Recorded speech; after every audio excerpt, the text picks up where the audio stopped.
Hey guys, today we're going to do a little job on our 2038R John Deere. I believe for the 2032 and the 2038 it's the same. We're going to do the transmission fluid, hydraulic fluid, whatever you want to call it. It's fluid and there's two filters. Let's take a look at what we got and see what we need to do to get it done. Okay, here is our 2038R. First couple things we're going to do just to make life easy. We're going to remove this rear wheel. You do not have to remove this rear wheel, but it's going to make things a lot easier, and it's going to open it up so you can see the two filters in there that you need to get to. Also, we're going to drain the fluid. There are two locations to drain the fluid from. So the first location is under here, and it is that bolt right there. That is what the owner's manual tells you to change it from there. So that's what we're gonna do. There is another one in the back. Give me a second. Sorry for the lack of light, but in the back over here by your hitch, there's another drain right there. You can drain it from there also. We're gonna do it from underneath today. This is what we're gonna be using today. This is the High-Guard low viscosity. Now the owner's manual, according to the owner's manual, says that it comes with the High-Guard JD20, which is not the low viscosity, and it tells you not to mix, but it suggests using this one. I can find that in the owner's manual, but anyway, this is what we're using. These are the two filters. I will have all the links in the description for these products, so you can just click right on them and get exactly to it. So let's go ahead and get this wheel off and take a look.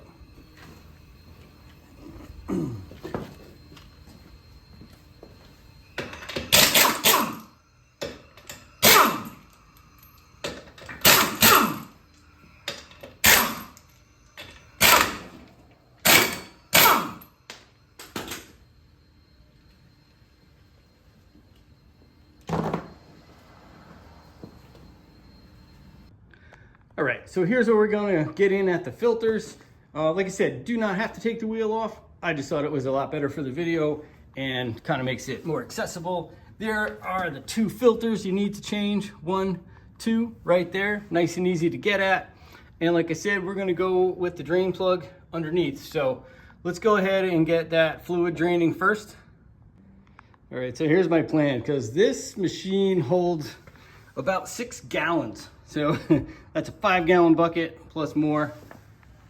I have these two pans, so my plan is to go fill one, switch it with the other one, dump it in the bucket, and that's my plan. Let's see how successful I'm gonna be at this.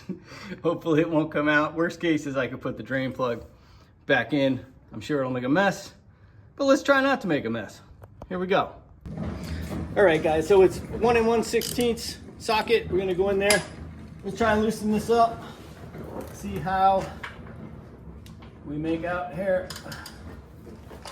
All right, that wasn't too hard. I'm gonna really try not to make a mess. Something tells me I'm gonna make a mess. I don't know why.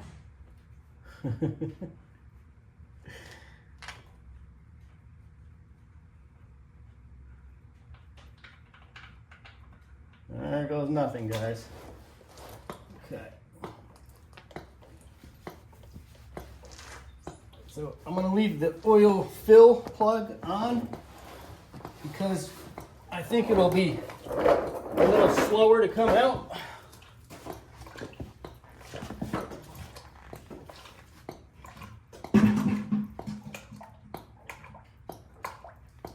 So far, so good.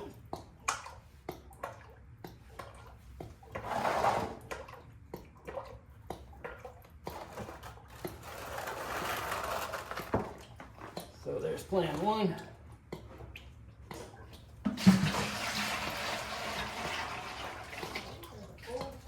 There's plan 2.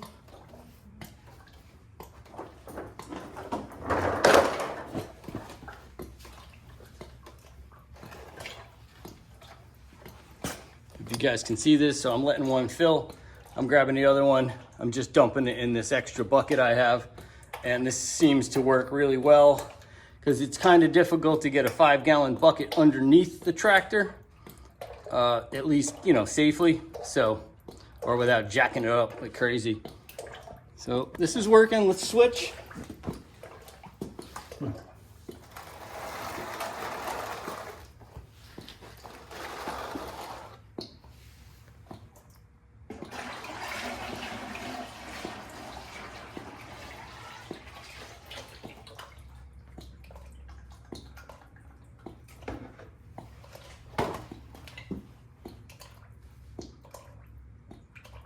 Now when it starts to slow down, we'll take the filler cap off, and that'll have a little air.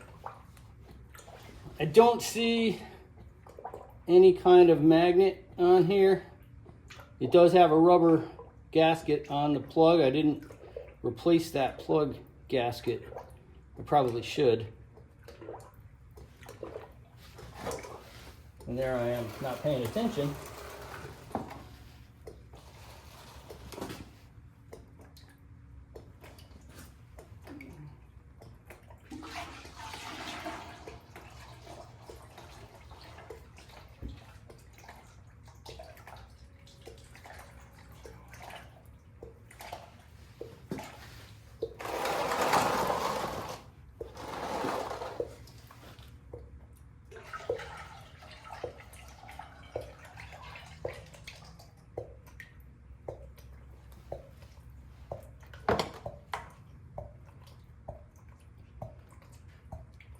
We gotta be getting close because that 5-gallon bucket is full.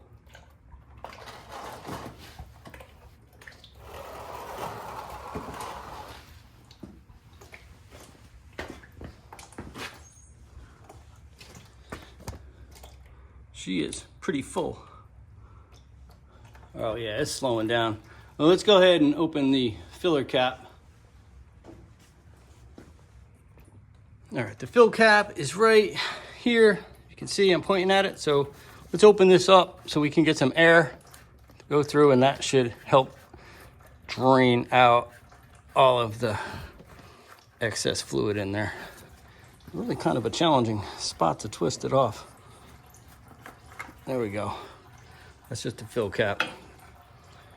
You can see it. There you go. All right, let's get these filters off. Let's start with this one. I don't know how much oil will come out.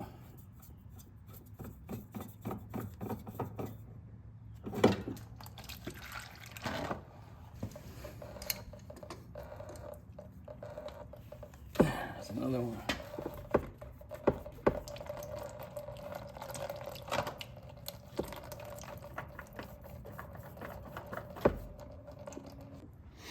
All right, let's check them out. Make sure we get the right numbers. I did go to the dealer. That being said, let's hope they're the right ones. LVA 14703. It's pretty good to me.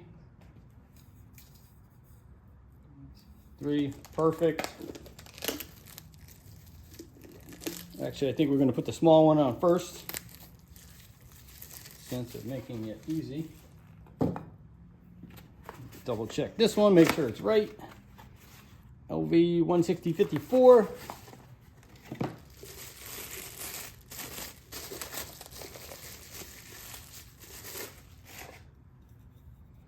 V16054. All right, looks like we have the correct filters. Let's get a little oil on them. Put a little oil on the gasket. Make sure the part on the tractor is clean. You don't want sometimes the little ring sticks to the part and doesn't come off. So you make sure you don't have double gaskets, otherwise you will have a problem. Let's clean it off and get these reinstalled. Okay, I want to drop this filter. Let's clean these, make sure there's no dirt on the edge. Do not want dirt in your hydraulic system. That's a bad deal. All right, looks good. Let's get the first one back on.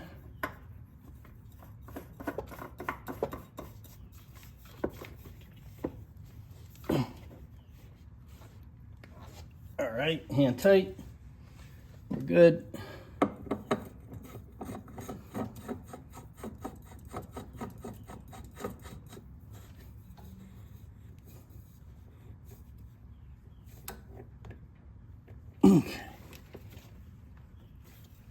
All right, drain plug is on, sealed, tightened, 2 filters reinstalled. Right, let's get this going.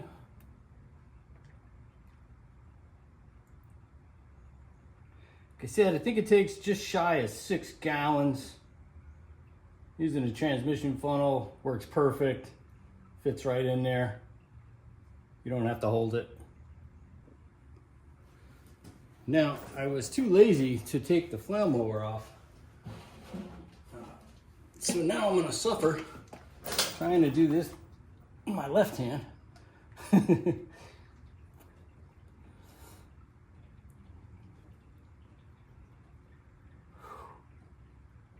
Get my workout. Okay, we have 5 gallons in there. Let's take a look. There's nothing on the stick at all, and that's 5 gallons. So let's go put a half. Yeah, nothing at all on there. Let's go ahead and put half of that other one on, see if we get a reading. All right, that's 5. I put half of that gallon in. Let's see. All right, we got a little something there. It's always hard to see new fluid on the dipstick. All right, I think we still need a little bit more. Plus the filters are still empty. Yeah, it looks like we're right about here. We need to be up here. And as you can see, I don't know if you can read it on there. It says check cold. We'll go over this in the owner's manual real quick too, but you want to do the fluid cold. I did warm it up before we drained it a little bit, just to make it come out better, but to fill it, they say check it cold. All right, we got 5, almost 6 gallons in there. I'm gonna put the filler cap back on. That's over here. Make sure, if you can, also like before you do your service, if you can clean the machine off, really is good, because there's so many spots and the dirt kind of collects everywhere.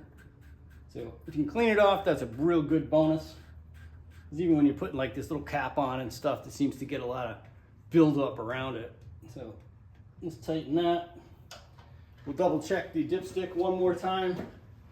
I know I have the machine jacked up a few inches. So obviously once we put it down, we run it for a bit, we're gonna check the fluid again and make sure. But you know, cap, drain underneath, 2 new filters on there. Let's check the dipstick, and that is pretty much it. We'll take a quick look at the manual just to make sure we didn't miss anything. All right, guys, so I did everything according to the manual. Like I said, this is for 2032 and 38R. Page 250A1. Here is your stats right here. Tells you every 1,200 hours. I didn't buy this machine brand new, so I'm at 800 hours, and I did a full service on it because, like I said, I don't know what happened to it before I got it. Here's where it tells you the high guard, low vis, suction, and transmission filter. That's those 2 filters that I showed you. Now they say every 400 hours to change those filters. So you don't necessarily have to change the fluid, but you change the filters according to the owner's manual. That's what it says here. That's what I'm reading. Perform oil scan transmission every 400 hours or once a year.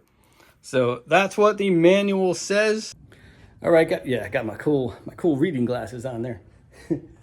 So I did everything the manual said. I read it 2-3 times before I did the service. I tried to show you guys in detail what needs to be done. It's really not that complicated, but you know, it's a good service to do. It's a really expensive part of your machine. You don't want to have problems with that. So if you can do it, get it done. check out the description. I have the links in there for all the John Deere products, and I'll do some aftermarket links in there also if you're interested in that. I don't know. But anyway, if you think I missed anything on this service, gosh, please point it out. I appreciate it, and I appreciate you guys watching. Peace. Thanks, everybody.